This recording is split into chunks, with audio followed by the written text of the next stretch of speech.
Shalom, Bapak Ibu Saudara-saudari sekalian, semoga senantiasa diberikan kesehatan dan berkat berlimpah dari Tuhan kita Yesus Kristus. Marilah berdoa dalam nama Bapa dan Putra dan Roh Kudus. Amin. Ya Tuhan, puji dan syukur kami boleh mendengarkan dan merenungkan firman-Mu.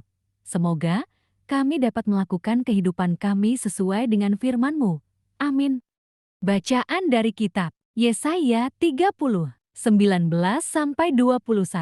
Yesaya 30, 23-26, Matius 9, 35-38, Matius 10, 1-6. Bacaan pertama. Sungguh, hai bangsa di Sion yang diam di Yerusalem, engkau tidak akan terus menangis. Tentulah Tuhan akan mengasihani engkau. Apabila engkau berseru-seru, pada saat Ia mendengar teriakmu, Ia akan menjawab. Dan walaupun Tuhan memberi kamu roti dan air serba sedikit, namun pengajarmu tidak akan menyembunyikan diri lagi, tetapi matamu akan terus melihat Dia. Dan telingamu akan mendengar perkataan ini dari belakangmu. Inilah jalan, berjalanlah mengikutinya, entah kamu menganan atau mengiri. Lalu Tuhan akan memberi hujan bagi benih yang baru kamu taburkan di ladangmu. Dan dari hasil tanah itu, kamu akan makan roti yang lezat dan berlimpah-limpah. Pada waktu itu, ternakmu akan makan rumput di padang rumput yang luas. Sapi-sapi dan keledai-keledai yang mengerjakan tanah akan memakan makanan campuran yang sedap, yang sudah ditampi dan diayak. Dari setiap gunung yang tinggi dan dari setiap bukit yang menjulang akan memancar sungai-sungai pada hari pembunuhan yang besar apabila menara-menara runtuh.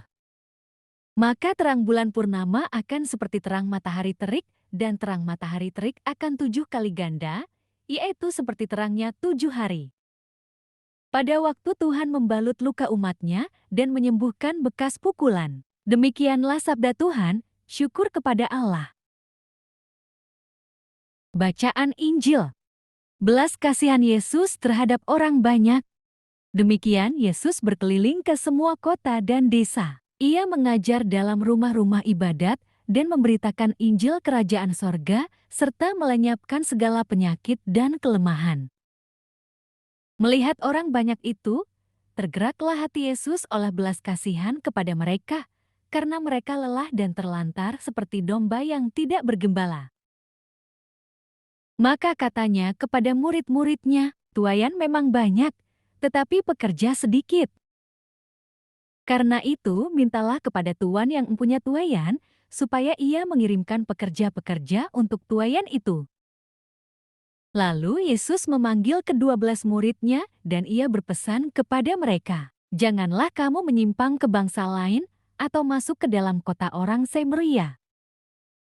Melainkan pergilah kepada domba-domba yang hilang dari umat Israel. Pergilah dan beritakan, kerajaan sorga sudah dekat.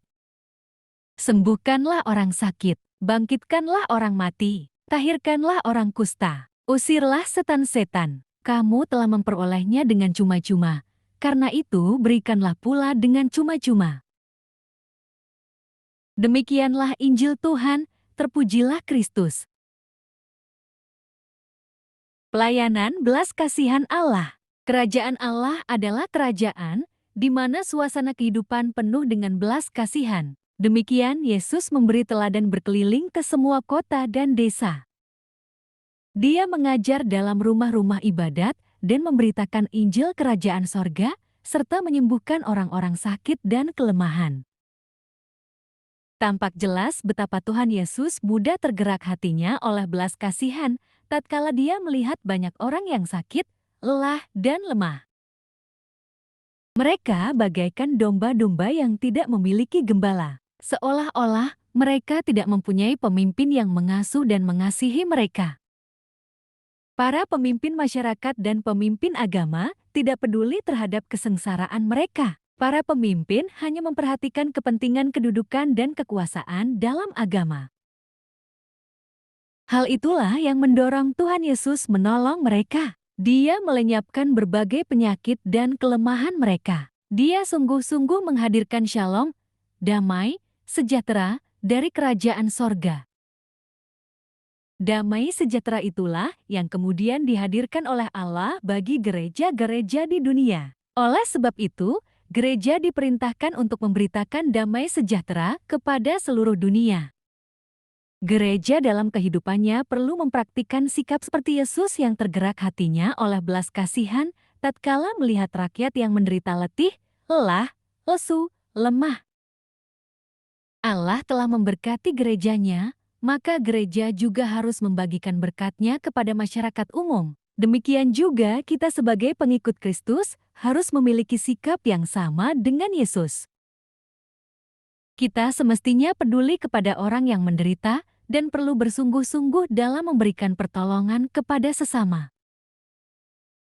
Kiranya Tuhan membentuk kita supaya memiliki hati yang peduli dan kita perlu memohon kepada Tuhan agar memampukan kita memberikan pertolongan kepada sesama yang membutuhkan. Demikianlah sabda Tuhan, terpujilah Kristus.